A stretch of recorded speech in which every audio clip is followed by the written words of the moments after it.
Thank you for joining us. For I think those who are here, we see a number of audiences with us today, and also we see a number of audiences online who join us online today.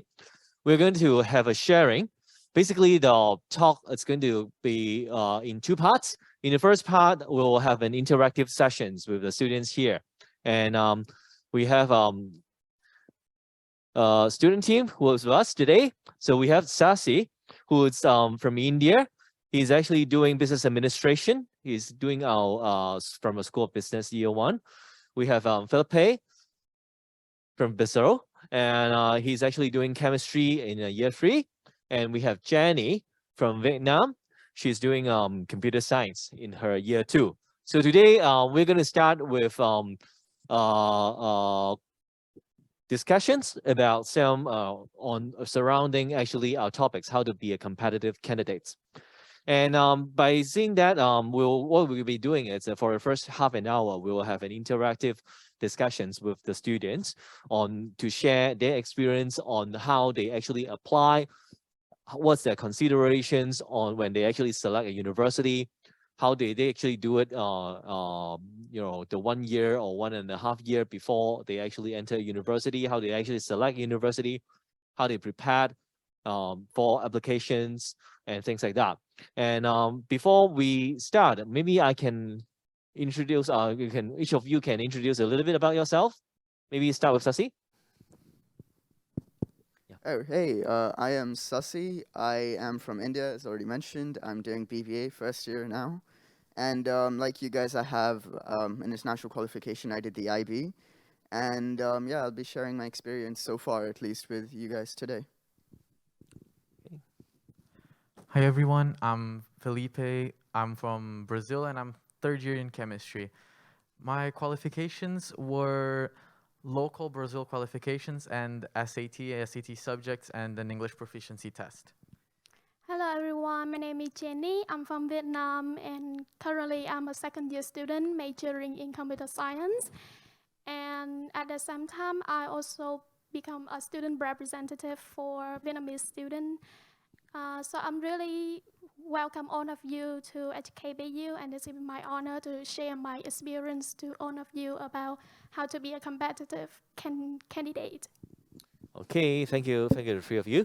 So let me start with the first questions. When we work all the way back from before you select a universities, when you're in high school, just how you actually mentioned about your qualifications and your background. So maybe we can start with Philippe on when you're doing your preparing for your university applications, when you're selecting from a pool of different universities and different programs. How did you actually go about nailing down that one or few universities or program choices of what you actually did in finally, 3-4 years before? So it's kind of an interesting story because when choosing my universities, like my parents always wanted to push me to go for the top universities, for the best universities. They did research on their own. They like presented options to me. But like all I felt like I really wanted to was do something that I liked in a place that I would enjoy living in. And what I really liked was chemistry. So I already started choosing universities with their chemistry. Like I already looked at their chemistry program and like what they offered, what line of research they were going into. And that was one of my, like, if not my main factor in deciding universities. And the second one was if I would actually be happy living in that environment. So if the climate was something that I would be able to like and tolerate, the people, the food, and yeah, that was my main criteria. That was quite interesting. So you actually choose it from your sharing today and also some of our previous conversations. You are very much focused on chemistry, and that's why you actually nail down from there. So from Jenny, maybe you can share with us how you actually choose your university. Yeah, about me, I will first looking for the location because I'm staying in Asian. So just like all of us, like we're looking for something far distant, like US or Canada. But after pandemic, it's not allow me to go too far away. So I narrowed down into Hong Kong, and then I was looking down for university environment that it have provided me with a lot of facility, the gorgeous campus, and then because HKBU is also popular for my computer science major, so yeah, that's why I narrowed down my choices. Okay. So last but not least, Sasi, you share with So us? mine was actually based on the pertinence of the location to my degree, the thing I wanted to pursue, BBA, and also the weather. So in India, it's very hot. So I really wanted to go to a country where it's not really as hot, a bit colder. So I decided on Hong Kong. But apart from that, Hong Kong is also a financial hub. And so it's very pertinent to BBA. And I might also decide to work here. So I just thought of coming to Hong Kong. Okay, that's interesting because of the weather. Well, weather right now it's pretty good right now. I think in Hong Kong it's the best time for hiking. Okay, so when we move on, can you can all of you share with me, with the audience today here and also online, some tips on how do you actually prepare your application? Maybe we can also start with Felipe. Yeah, for sure. So when I sat down and decided that I was going to start preparing for applications, the first thing that I did was start a checklist. So I made a checklist of all necessary steps that I needed to take in order to apply to any one university, all of the documents that I needed, and then every single time I had something ready and I finished organizing a Word document with my resume, or I wrote down a personal statement, an essay, every single time I would go to the checklist, put it there, and double check if everything was in order to make sure I had track of everything. And then basically the most important thing, in my opinion, for me, that took most of my time and effort was the personal statement and the interview preparation later on. Those two were they require a lot more focus and to have a good idea of how to show yourself, how to not sell yourself, but how to show your strengths and skills in an academic way that make the university see that you're interested in learning, you're driven by your own desires to further your own education, and that you have the backing and the skills and to show that you are capable of doing it. Okay, so we can actually have some more. I think just now you actually mentioned very good points about how you tackled your personal statements and how do you actually show your motivations. I think that is a very important part, because in the previous talk just now, we also got answers from some of the audiences to ask us, what is really required in personal statement. Maybe in that matter, maybe Sasi, you can also share with us. Yeah, so when it came to the personal statement, I spent a lot of time on that, but I did a lot of research on the universities first to see their core principles and what they actually wanted from the candidates. And then instead of going about it the academic way, as in talking about the qualifications I'd earned or the certificates I had, I went about it in a way that showed the university how I overcame a major hurdle in my life. For example, one of my other friends, he spoke about how he overcame fear of public speaking because of a vocal disability he had, and the things he had done, for example, MUN and all of that over the course of the past 7 years. So you could go about it that way, or you could also talk about any aspirations, especially ones related to social work you have, and how you've been working on that over the past 5 years or through middle school and high school.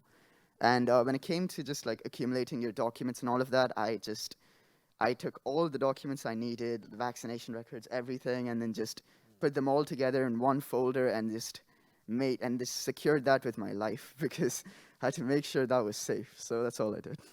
Okay, interesting. So last, maybe Jenny can also share with us some of your tips. Yeah. For me, the first important one will be personal statement that I will invest my time for it.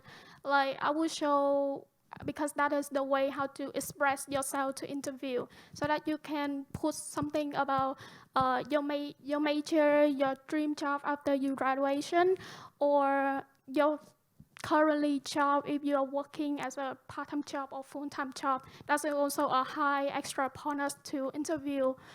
And then after that, I will look down for the recommendation from high school teacher. So I will find my best teacher, my lovely teacher, and then they will help me for the recommendation letter.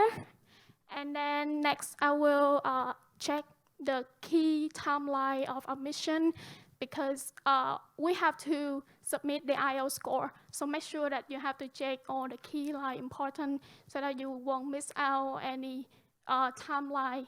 Yeah. Okay, that's very interesting. I think I actually have some other questions, but let's drill on that a little bit more on applications. Very practically, I think for most of the students, including yourself, you did not only apply to one university. As you said, you make up from a long list of destinations, and then once you actually probably, if you choose your major first, you will find a list of universities that fits that major. If you want to try destination first, Hong Kong, you'll probably look at other universities in Hong Kong as well. So one very practical questions, when you apply for so many university, do you have any advice, to be careful of for the audience here and also the audience online? How do you actually manage? For example, just to get an example, I'm applying to 3 universities in Hong Kong. Did you actually prepare personal statement that's different for each university, or do you have a strategy for that? So, for my personal statement, I did one personal statement and that one personal statement was what I used for basically all of my university applications. So it kind of, I didn't tailor it specifically to one university or other. I tailored it in such a way that it shows who I am, what are my skills academically, what I like to do, what drives me. So it's more a general overview of myself and touching upon my qualifications without outright saying them. And I feel like that was suited for all the universities that applied because they all placed importance on these aspects. This was primarily because of my time. I was really pressed on time, so I did not have the time to specifically tailor it to each university, but I would have done that had I had the time for sure. Great. I think one of the easier way for you, because your aspirations is for chemistry, and that actually makes it simple if to not to change that, because throughout from our experience of seeing different students, some students will apply for one program, saying for example we will actually see applications for students, for example, that applied for say chemistry with seeing that my passion is physics, but he's actually applying for a chemistry program. So do remember when you are mentioning anything specific in your personal statement. I think that's actually very common problem among all of our applicants, all universities applicants. It's that all of the high school students are all pressed of time, because in your last year you're probably very busy preparing for final examinations, and one of the things is sending multiple applications, and that will actually make a lot of mistakes. And when that actually gives a problem when the program administrator or the program director that sees your applications, that when they say that you're not completely referring to them, then they might feel a little bit not respected. I think that's actually some of the things that people have to take care or to be aware of. What about you, Sasi? Do you have any advice? Right, yeah, so I actually started earlier on with my application process. I think I started in August, so I had quite some time to tailor my personal statement according to the needs of the different universities. And as I mentioned before, I just show the universities how I manifested their core values and principles within my own experiences and my own passion and all of that. So I guess I went about it that way. But I also spoke about how I did different courses that also helped me embody their values. So yeah, that's how I went about it, because I had time. Okay, so one of the advice is start early if you can, and that will actually help, because if you're a deadline fighter, that actually runs, you'll find that most of the university application deadlines will run into 1 month. So in that particular window, if you start, for example, like Sasi in August, then it will be better to give you more time to tailor. What about Jenny? Do you have any advice? Yeah, for me, I will make only one personal statement, but I will change for different universities. I will no doubt about why I want to choose this university and how it make me want to become a university student there.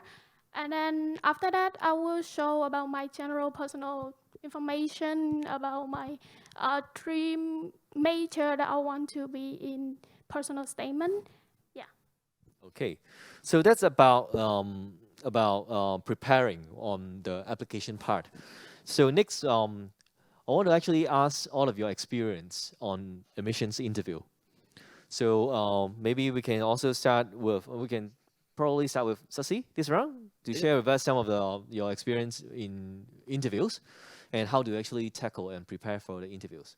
Right. So preparation-wise for this as well, I started a bit early, but yeah, I just touched upon everything that they might ask, and one of the core questions is always introduce yourself.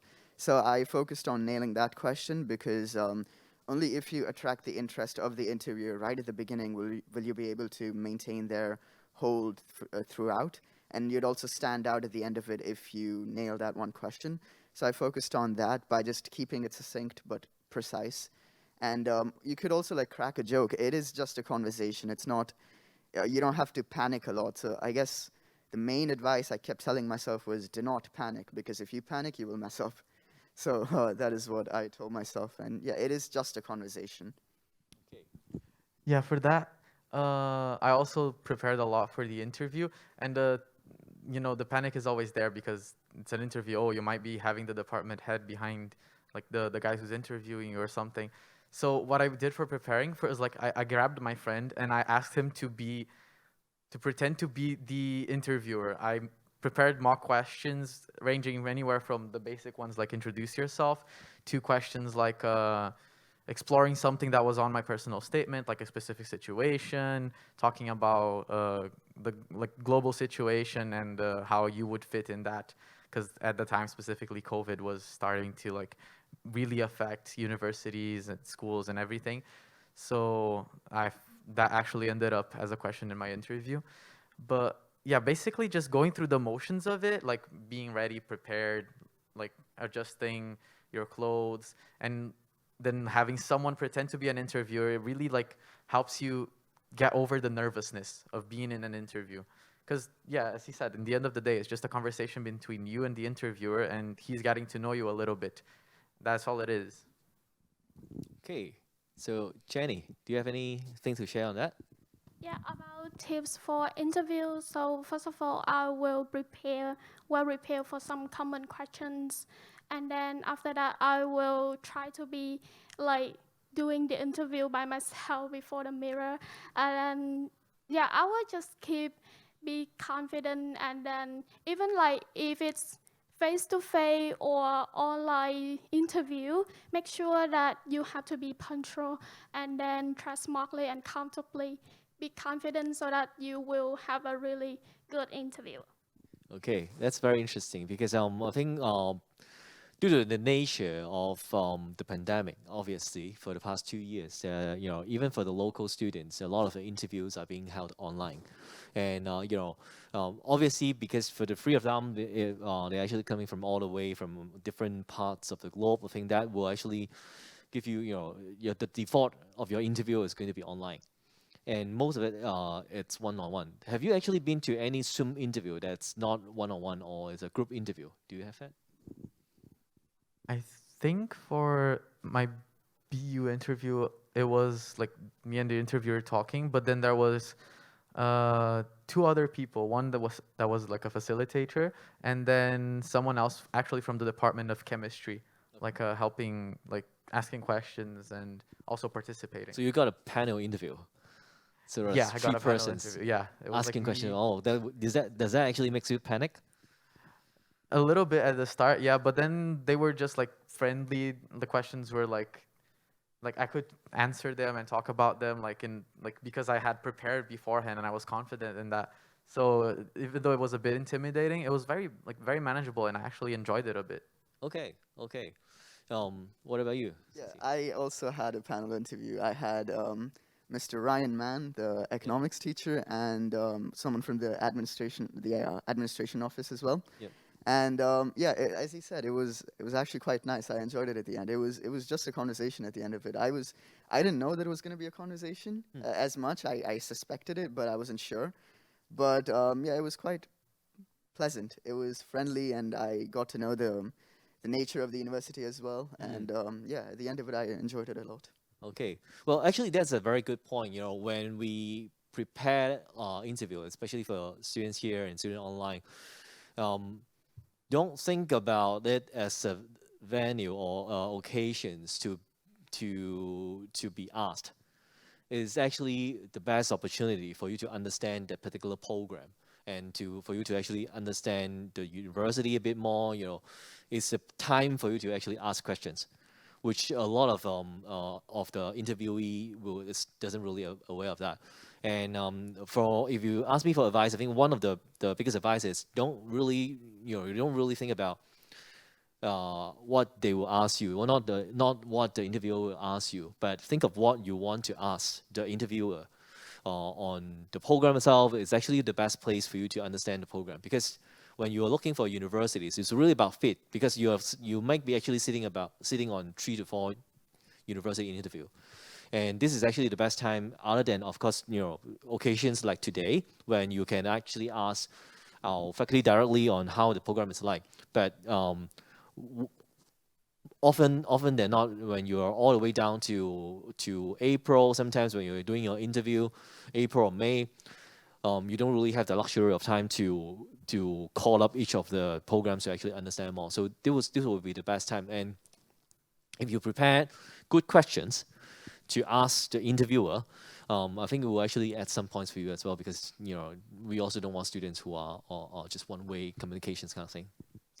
Yeah, expanding on that a little bit, for my interview, I prepared questions for the interview, about 1 or 2, because I didn't I thought that was an acceptable number, and they were based off of things that I wanted to know about, for example, how I would go about getting research as an undergrad, how I would get in touch with my professors for work and stuff during the summer. Things that you usually don't find on the website or on information brochures about the course or the university itself, actually. So, and their replies really enlightened me on how it actually works, and that actually helped me actually get a job for the past 2 summers working with the professor in the lab. That's great. Okay, so any other advice would you actually give to students who are applying maybe this year or next, or we have some online audience as well who are going to apply, for the coming cohort? Do you have any other advice or tips that you want to share with them? I mean, honestly, as you mentioned in the interview, the questions were the main part for me that I prepared for, and I guess if you want any scholarships or something like that, I guess asking questions based on that would also help you understand the requirements a bit more. And at the end, I think I asked who is the ideal candidate, as in a graduate candidate for you. At the end of the day, after you graduate, what do you want them to be like? What principles would you like them to inherit from the university? And I guess asking questions like that would actually help you understand how the university works, the nature of it. Is it extremely studious, or is it balanced? And yeah, and when it comes to just general tips, I guess applying early is the best decision I made, because it helped me get everything out of the way, and it helped me prepare for my final examinations, because at the end of it, while the qualitative aspects of you matter, the exam also matters a lot. So I guess applying early is the best advice I can give you, because then you'd be able to get everything out of the way and focus on your final exams. Okay, I think you bring out a very good point about scholarships. I think scholarship is also especially for the international students who will be coming to Hong Kong. Hong Kong is quite expensive. If you have you can actually share your experience in Hong Kong. Well, things are here a little bit expensive, but in terms of scholarships, I think the university is generous in terms of giving out different kind of grants, especially to help students to relocate to Hong Kong, and also to make sure that diversity that we are looking for will, among the campuses. I think some students, I would say, think about scholarships as, to money to actually help themselves. In the other way, scholarships for everybody, or to get the best students, or to get the most diverse students, it also helps the local students as well, because we are making the whole campus richer. That's the reason why you'll see a lot of friends or cohorts from all over the world. You have people from Brazil, we have people from Africa, we have people from all the continents of the world. I think that that's what you actually would like to see as an undergraduate. So that's actually about the application part. So maybe we can actually take some time to share about your experience in Hong Kong. I think for the three of you who are here, maybe I can actually get Sasi to share. You have been in Hong Kong, just for a few months, right? Yeah. Okay, so how's it apart from the weather? You're starting to experience the cold weather now, Yes. but it's already like end of October and we are still feeling like 30 degrees. Yeah.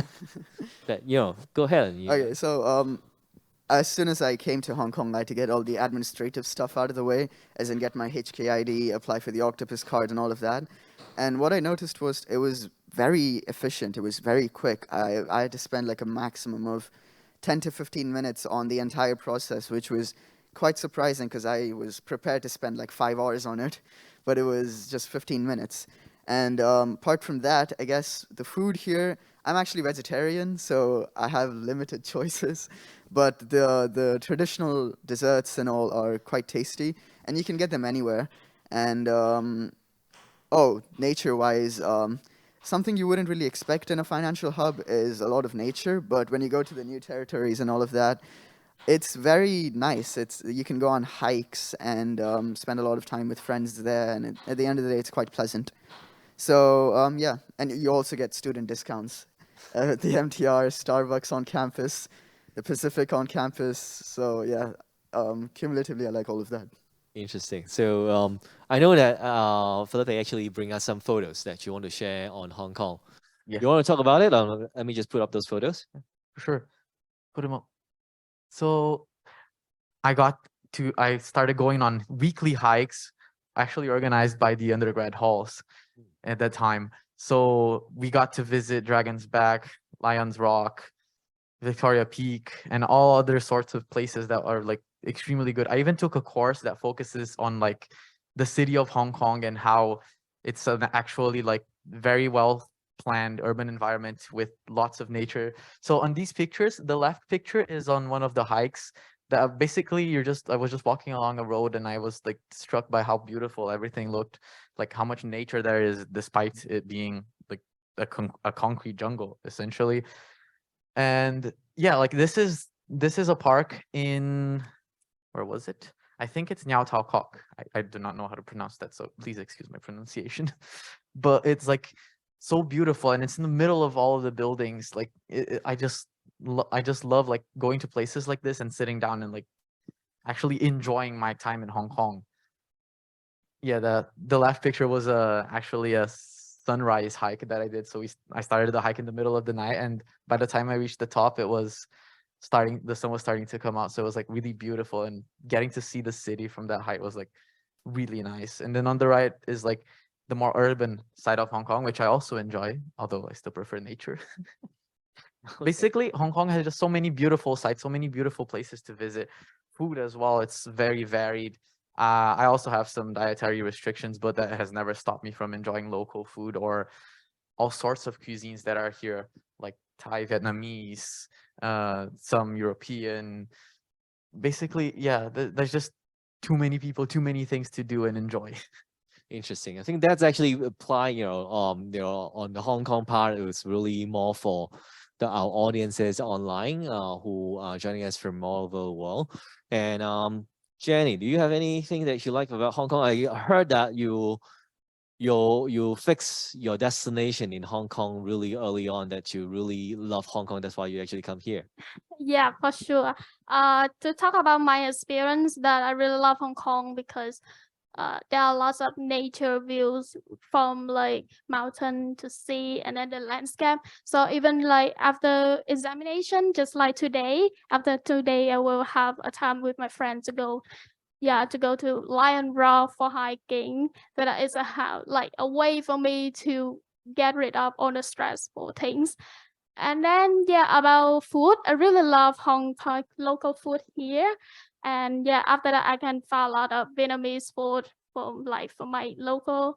And then Thailand or Korean, everything. I will never feel hungry here. And then, after that, about experience things that I can learn a little bit Cantonese. So I will find a way to talk with Cantonese, with local, so that they really are amazing. That's how I can speak Cantonese a little bit. Okay, so you can speak Cantonese a little bit. Yeah. Really? Yes. Okay, that's after 2 years. Very, really, I've been to Ho Chi Minh a couple of times, but it's too difficult to learn. It's very different language. So just now we actually mentioned about Hong Kong. I think the last part of our casual talk before we go on to more admissions related information. It's what's the part of the HKBU experience that you love the most so far? Maybe you can start with Pepe. So the part of the HKBU experience that I like most was honestly the freedom and the people here. As soon as I got here, I was welcomed by the international community, the international association, and just people that were like, they saw me, a new student coming in, and then they just approached me and like quickly made friends. And honestly, that was like really like that made me really, really happy because I was coming all the way from Brazil, which is like on the other side of the world. I didn't know what to expect of the people here. But it was just so amazing. And on the topic of freedom, like, yeah, it is different when you're living by yourself. University life is fundamentally different. So all the things I could do in BU, the places I could visit, and also academically, like how easy it was for me to explore my interests and get in touch with professors and people to help me. I feel like that was the part that I most enjoyed. Okay, so you also mentioned about doing research at HKBU. Can you share something about it? Yeah, that I think that plays into freedom because the way I got to experience research was like I really wanted to do it.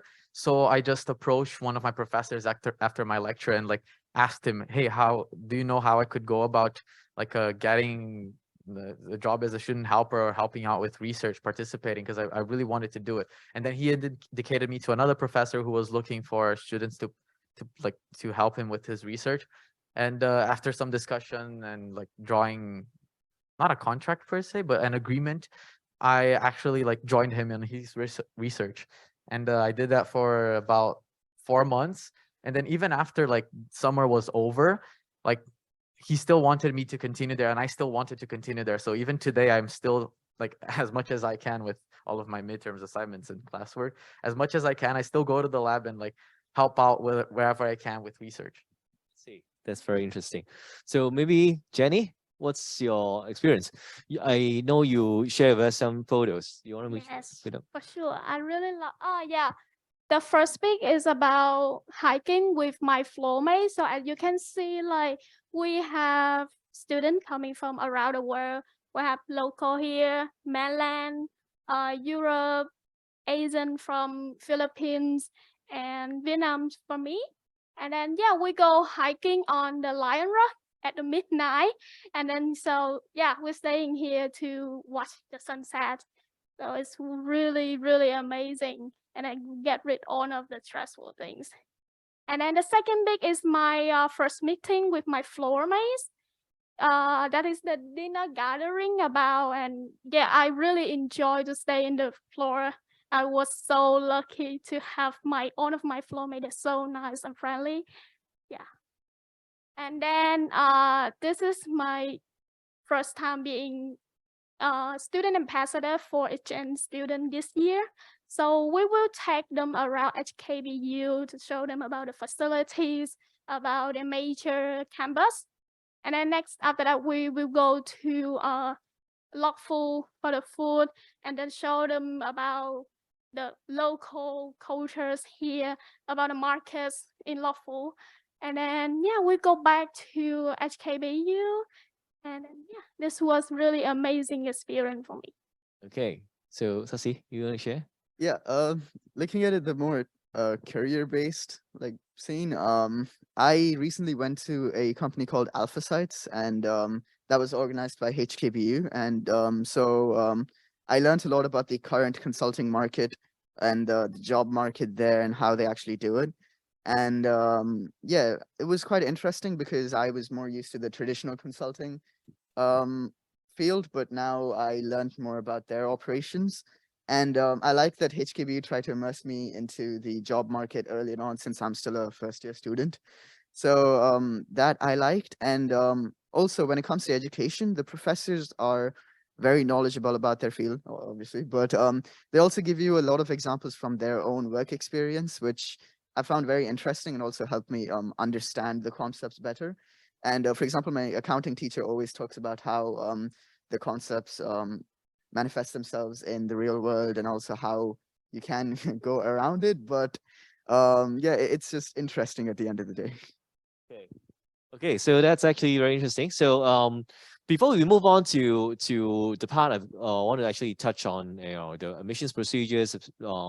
Is there any questions from the floor? If you want to ask our students here today, if you want to ask them any questions from interview tips or anything in particular, you want to just raise your hand from the floor if you want to, and also take some questions from online. If you are watching us on the webinar, please just use the Q&A button to prop some questions. Yep, we have one question, Sylvia. Hi, nice to meet you all. So you guys mentioned that when you're applying, you briefly mentioned that you also had some other experiences or qualifications. So do you think that also helps promote your profile when you're applying for universities? And if so, can you tell us what other experiences or qualifications you guys applied? I think I can start with that because I feel like I did not use any of the international curriculums for applications. I actually used like my Brazilian national exams course and high school transcripts because yeah, so that was kind of an interesting because me and my counselor had to work together with the university to validate my transcript and my national exam results in a contextualized manner, as like taking into consideration what like the Brazilian average are, how it compares to like American and or other curriculums. And so that was kind of a trip. But yeah, basically show them what you have. So international curriculum, yeah, show them that. If you want to supplement that, I also showed them my resume, which includes extracurriculars, some projects that I worked on, things like that. Adding on to that, I did the IB, and so it's quite generalized, so I didn't really have to go through the troubles of contextualizing it. But answering your question about the extracurriculars and how they are actually quite important to your resume overall, I organized an MUN and raised funds for the education of underprivileged children, and I spoke about how that is related to how in the future, at least, I want to do more work related to educating children who cannot really afford it. And yeah, that sort of, it shows the interviewers, sorry, it shows the admissions department your perseverance for a particular topic or your own interests. And you just have to show them how you've been working on that particular goal over a period of time. And so you can do that. And you can also use courses and other certificates to supplement your current knowledge on a particular field. For example, if I'm doing BBA, I did a course on the financial markets. So I told the admissions office about how that helped me sort of understand the concepts better in high school and stuff like that. Just to add a little bit on that questions, from the admissions office perspective, we always get asked these questions: how many should I submit, or how much should I actually give? Is it the more the merrier? But The actual fact is you can just imagine from not just HKBU, but all the universities that you're going to apply, that we receive thousands and thousands of applicants, every day. You will think about one question: how do I differentiate myself? Is it the more the merrier? But my experience is it's not really the case. My advice is relevancy, as what actually they actually share. How relevant is your extracurricular activities to the program you're applying, and how relevant is the described experience that you might have to actually do to work. For example, if you've done a lot of social work, or you've done a lot of services, um, what kind of programs will look for people who have that kind of qualities? How what those actually shows what a person you are. And if you have submitted some of those informations, references, extracurricular activities, my advice is during, if that's one thing or some of it that's highly relevant to the things that you're applying, remember to bring that up during your interviews. Interviews will be the time when you mention it. I would say I would say most of the program directors will look at your profile, but not always they will take into details on all your backgrounds before they interview you. So when you interview, if you have something specific that you share, for example, you have this very wonderful recommendations from a teacher, that says about you, then you can also bring that up during interviews to show them. I think that would be thing. Sometimes it's not the more the merrier, but my advice is really the relevancy. Any other questions from the floor? Okay, so from our webinar, what are the requirements to enter this university? requirements. Yes. Okay, so on the entrance requirements, I will cover it in a bit later on. So we have about 10 minutes later for a quick presentation. If that's any questions with regards to actual requirements and also the application procedures, we will have another Q&A right at the end of the sessions. So right now, if you have any questions for the floor, I got one questions from online. Natasha actually asked what additional exams did the student ambassador take, if any. So any additional exams other than, just now, I think Sasi actually said you are from IB. Yeah, so I didn't actually take any other exams. I just took the IB exams, and when you get a particular score in IB, it sort of compensates for the other. For example, I didn't take the IELTS because of my English course in the IB, so I didn't have to take any of them. So if you have the IB, if you did the IB, then you don't have to do it. Yeah, in my case, I actually did take a few extra exams, but they were because they were relevant to my course. So I took SAT subjects, chemistry, maths, and physics, because they're very relevant when you want a science course. And then for English proficiency, I actually had to take TOEFL, and then I did TOEFL as well as the SAT, which was what I used for application purposes. Jenny, do you have? Me, I only need the IELTS requirement score so that I will apply for it. And then before that, I have to well prepare for the personal statement and then the IELTS score. Yeah. Okay, so okay, with that we'll end the first part. I will quickly go through in around 5 to 10 minutes on the requirements and also the applications. Maybe right at the end, if you have anything to ask about entrance requirements and scholarships, we'll put it to the end. So just now, I think what the three students already shared is their experience at HKBU. And for the universities, I think for those of you who are here with us in the audience today, then you can understand, you probably understand Hong Kong already, and you'll probably understand HKBU already. For the sake of those students who are online with us today, HKBU, we will proud ourselves as a standout liberal arts educator in Asia. And you can actually see that we have some new initiatives, especially in the last years. We developed many new transdisciplinary or arts related subjects.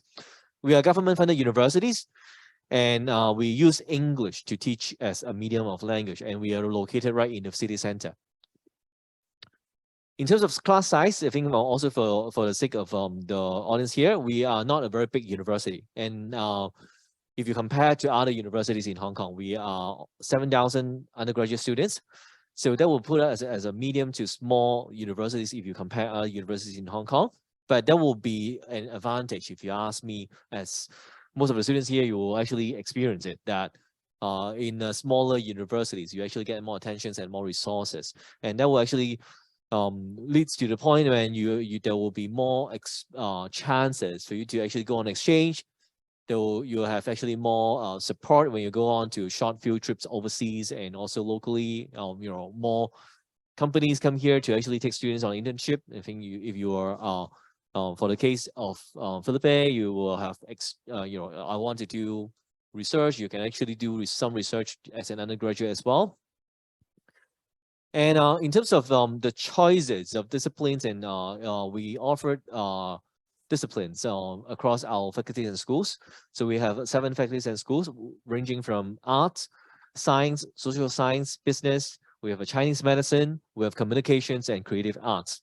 So this is a quick browse of the majors that we have. So if you have if you have not collected, we have a brochure on international qualifications that can be taken outside here or at our booth. If you have not already taken it, it will actually list all the programs that you can apply to. These 2 years we are promoting, and we started a lot of cross-disciplinary personalized pathway programs. I think this will be a trend going forward, not only at HKBU but in the world as well. There will, graduates in the next decades will actually require more information or skill set from more than one disciplines, and that's why we actually started. Right now we have 5 programs that it's cross-disciplinary. They actually jump across subjects. That's actually more than one faculty and schools, which is business computing and data analytics, which is a crossover from Faculty of Science in Computer Science with our business school. We have Arts and Technology, how traditional arts can be supplemented and also grown out, to be more, to fit into things like the metaverse. We also have a business administration program that actually focuses on global entertainment. We have a social science program that called Innovation and Health and Social Well-being, which is also to use technology to actually supplement social sciences. And last but not least, we have a personalized pathway program that is actually available from last year. This year is the first cohort. So if you are interested, next year is the new cohort. Personalized pathway meaning that you come up with something that you want to solve, a problem, be it a problem that you want to solve. For example, I really want to save all the little animals in the world, something like that. And then we will actually assign you with an academic advisor to tailor and personalize a program for you, across different subjects across the whole universities to put into one program that only you'll be taking it for yourself. Quickly, I think just now already our students here already shared things like student exchange, research opportunities, and probably later on for SASI, you'll be facing some entrepreneurship opportunities as well. You can actually start a company in Hong Kong. And hall life is also another big issue, be it for local students and for overseas students. I think just now Jenny shared a lot on her hall life. For local students and overseas students, we will be guaranteed at least 1 year on campus, so it will be an experience for you to know a lot of more friends. And other than that, service learning, interest clubs, and also all kind of different experiences. I think those are the things that you will only experience. This will be the best few years looking forward for the whole part of your life, I think I'll say. Because right after you start work, I think things will be very, very different. And this is the best to actually enjoy now. And I'll just quickly go through the admissions information. For entrance requirement, just now I think for us we already talked a lot about from different backgrounds. For international qualifications, we accept IB, GCE. If you have SAT and others, I think there's a long list of entrance requirements that you can actually get into the universities using. We accept students from different countries, and we have a very long list. You can actually check out our website. But I think for the sake of those here, the minimum requirement will be IB diploma. So you have to complete IB diploma. For GCE A levels, it's 3E in 3 AL subjects. And if you are taking SAT to supplement your high school, then the minimum is 1190 out of 1600. English language requirement, other than the IELTS and TOEFL that you can actually take, which IELTS will require overall band 6 and TOEFL will require IBT of 79. There will also be substitutes. Just now, Sasi, as you mentioned, if you are taking IB, then a grade 4 in IB English, SL and HL will actually supplement. So if you're already taking IB and you have an English subjects, and you have a English literature subjects or English B, you can use that as the English to satisfy our English language requirement. You don't really have to take it's not definitely that you have to take IELTS or TOEFL. And if you have done O levels, GCSE English grade C will also suffice. So the best place to check if your particular qualifications is on our list, it's our website. So we will list all the different requirements for different countries, especially for those who are joining us online today. So for the intake next year, if you are local applicants, there will be 2 rounds. There will be main rounds and extended rounds. For local applicants, the main round starts from now until January. If you are international applicants, then we will have an early round, a main round, and an extended round. The early rounds will actually end in 31st of November. So next month, 30th of November. There's only 30 days in November. Next month is actually the first early round.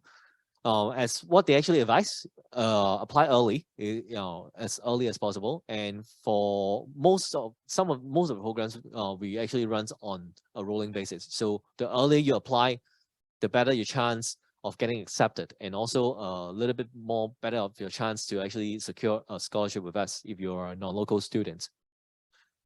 Online applications is simple, and you can choose a maximum of 2 program choices. And you'll be invited to interviews, auditions, or portfolio if applicable. And the offer of acceptance when we actually issue offer, will either receive a conditional or a firm offer. Some of the students will also receive an offer with admissions scholarships. I think that you do not have to apply for scholarship separately. So if you during the phase of our evaluations, we believe according to your academics results or interview results that you're worthy of our scholarships, will include that in the offer letter. Quickly go through fees and expenses. The tuition fee this year for non-local students is 145,000 Hong Kong dollars. And if you add in, if you are non-local students, add in the student residence fees and also personal expenses depending on your lifestyle choices, it will be approximately around 26,000 US dollar per year. So this is actually the amount of money you have to prepare if you are not having any kind of scholarships. If you're local students, the tuition fee is 42,100. I think that's actually same as the cheapest. So the local student fees, and the student residence fees is a bit more cheaper than if you're non-local, around 14,222. So this is actually the residence fees. Admission scholarships for the local students, there's actually 2 types of scholarships. So we have a full tuition scholarship, which is 42,100, which is basically your first year tuition fee waived. For applicants who are with 3 ALs, if you score 3A and above, and or you IB applicants if you score 37 or above. And if you're SAT applicants, you have a SAT score of 1430 and above, you will be put into our full tuition scholarships. That's for local students. For half scholarships, which is the first year of your tuition fee, you pay half of it, which is listed here as well. So the requirements is listed here. So for example, GCE A levels, we need AAB and IB 35 and also SAT 1360. No separate application is actually required for local scholarships. For international students, we will have 3 tiers of scholarships, which is a full scholarships, which is 195,000 Hong Kong dollar per annum, and a tuition waiver, which is a tuition fee waived, and half scholarship is half the value of our full scholarship. So these scholarships will can be renewable for international students if you are performing well in your academics when you're here. So basically, you have to renew a CGPA of 3.0 every year to continue your scholarship. And many of our academic departments offer one-off scholarships for international students and local students as well. So do check out on the Student Affairs Office website on different kinds of scholarships that is available. For international students, the assessment criteria will primarily be based on academic performance. So academic performance is very important. Non-academic performance, including interviews, will also be important for especially international applicants. So those are the things that you will need to take care of. And before we end, let me just take questions from the floor. If you want to have any questions about admissions and also qualifications, and also we'll take some questions from online. Okay, so I got one questions on the app. How many students in one class in average? I think this is actually a very good question, especially we have students here. So maybe you can share with us in your faculty, in your class size, how many students are there? Well, it depends on the course, honestly. So if it's a core course, then you have around 80 students, 90 students. For example, economics has a lot of students. But if it's an elective, you have around, for example, Chinese, you have around 30 students, 30 to 40. So it depends on the course. But on average, you could probably see around 50 students in every class, on average. I feel like science has less students. Because for chemistry, my core courses, I have about 20 to 30, sometimes more classmates for chemistry core courses. And then GE courses, as he said, is generally around 30 as well. Language courses is a bit less, like 20 something. But yeah, I think that's it for me. For my major computer science, the class will be around 50 students for one section. And then before that for GE, it could be around 100 for one section. Yeah, so that's it. Okay. Yeah, again, I'd like you to clarify the entry requirements. If a student, for example, is taking the GCE A levels, and again, I noticed that on the list of qualifications, it's specifically mentioned that, excluding language subjects, right, Chinese or English. And again, if a student is taking A levels, Chinese and English, in addition to art and design and econ, would that be considered fulfilling the entry requirements? And also, what if that specific student is also taking the SAT? Okay, GCE A levels plus SAT. Would that be considered fulfilling the entry requirements? Okay, so my first questions will be, for this particular, for the students, so he or she will have high school diploma, graduating from one high school, right? Yeah, high school diploma. So basically, to satisfy the entrance requirement for most of the courses, high school diploma plus an SAT can be accepted.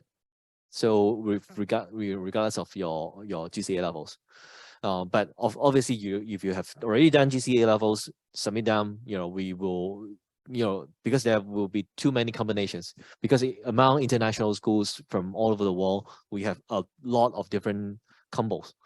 Some students will have SAT, and also for or high school diploma. High school diploma is probably just a basic that they will have.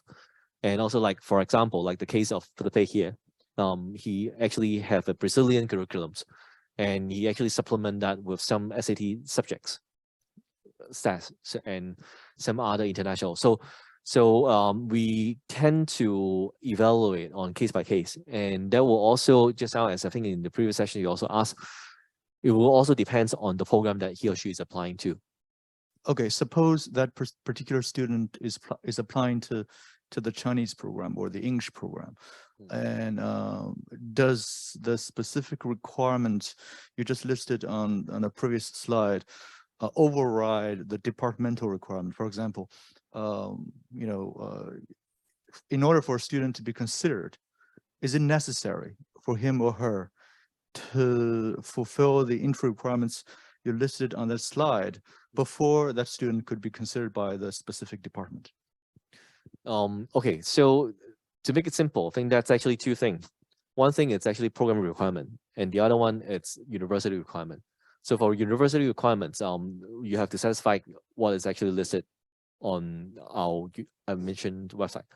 So that's actually case one.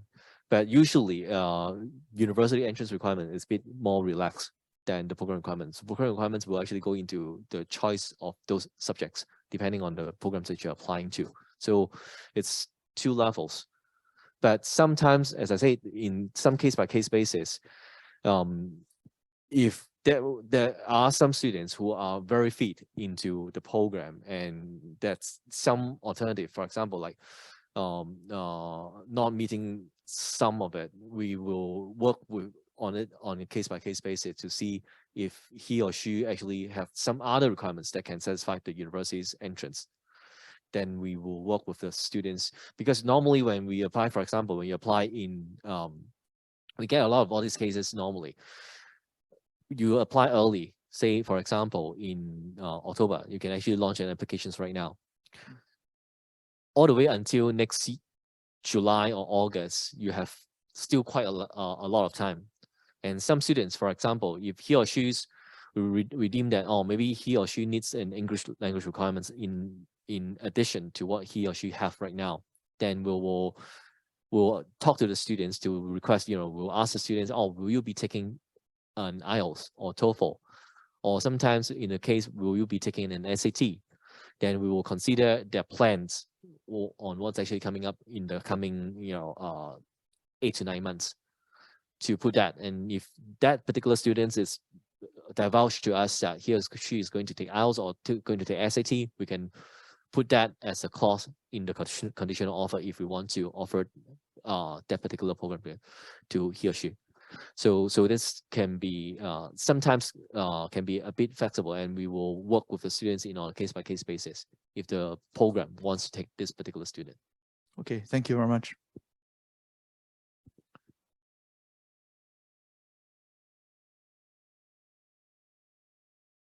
Okay, I got a questions from online. Michelle actually asked, I take the IB and would like to know if the IB prepares you well for university in general. Yes, I would say that it does. The number of essays you write in the IB do help you a lot with just English, for example, University English 1. And it does help you a lot when it comes to essay, but when it comes to the content or the concepts you learn in IB as well. In accounting, for example, it gives you a fundamental in high school, and it teaches you the base concepts, and then the extra stuff that you learn in university sort of supplements it well. And yeah, I would say overall, to answer your question, it does. Good. So because of time is running out, I think it's already 5. Any one last questions from the floor if you will have? Earlier you mentioned, the previous question you mentioned about the early application. So when we apply early, will there be any chance of getting an offer before August, or and if we do get an offer, is there a grace period to accept? And do you have any requirements? Like, can you go back on our decision or anything like that? Thank you. Okay, so there's a few parts to your questions. One is because it's on a rolling basis, when will you actually get an offer? That will actually depends on a lot of factors. If you're an international applicant, you tend to receive an offer earlier. But if you're a local students, you, depending on the program, because it's on a different queue, you will have to actually compare you with the local students. So they might take slightly longer to get back to you. But most of the cases for non-JUPAS, you will get it definitely before next. You'll get results from us before next August. You should be not taking that long time. But when you're given an offer, you're given a few weeks to decide whether you want to take up an offer or not. And if you decide to take up an offer, then what we call ACF is you have to pay for a confirmation fee with the universities. But once you pay for a confirmation fee, and later on you want to back down on your decisions, you don't want to come, we won't refund back that particular confirmation fee. I think that's actually the case. But if you are already paid your ACF and you want to change a program, we can't do that. I think that's actually something. The last part of the question. So if you want to back down or you want to change some of the decisions that you made, I think that's actually you cannot change once actually giving you an offer. Actually, right from your applications, I would suggest before you submit the applications, think twice on what you want, because we always get questions from students to ask if they can actually change the programs halfway through the application, which we do not allow. Okay, so thank you. I think that's quite a long period, and really thank you for our 3 student panel today to give us some insights on how to prepare for your university application. So thank you again, and I hope there's still some leftover activities out there. If you have not go to the booth, just go one last push, I think, before they close. And thank you. If you have additional questions after this, so feel free to approach any of our staff if you're here today and ask us individually. Okay, thank you.